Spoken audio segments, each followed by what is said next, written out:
Jeshi la polisi linawatahadharisha mashabiki wa soka watakaohudhuria siku ya kesho kwamba mifumo ya kiusalama itaimarishwa kwa kiwango cha juu.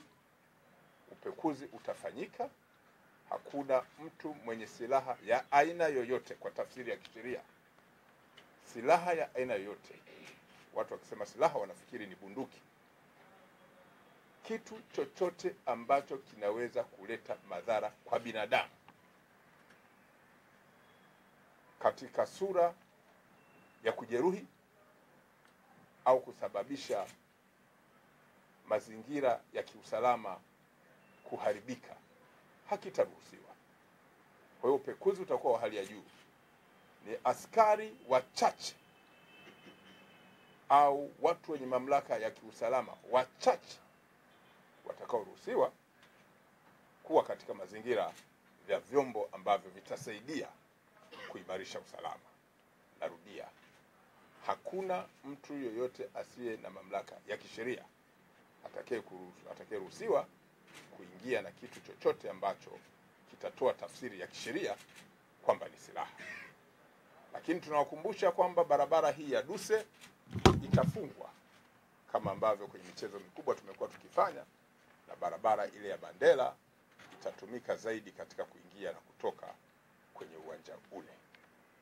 Tunawakumbusha mashabiki wa soka kuwa wastaarabu katika lugha wanazozitumia wakiwa kwenye uwanja ule.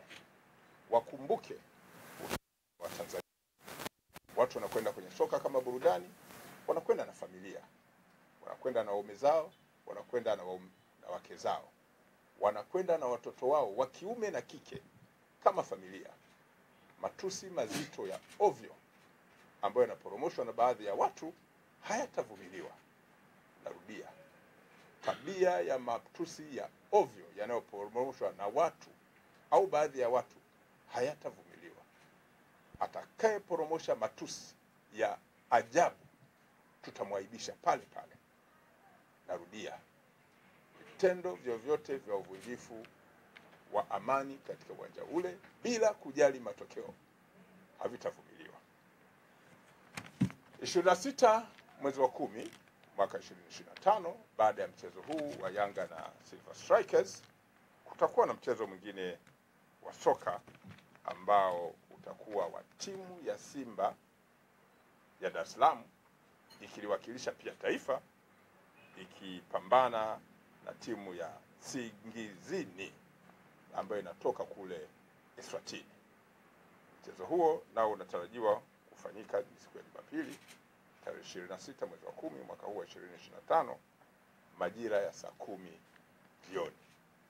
Kama maelezo nimeyotangulia kuyasema kwenye mchezo wa Yanga na timu ya Silver Strikers, msimamo utakuwa ni ule ule wa masuala ya kiusalama.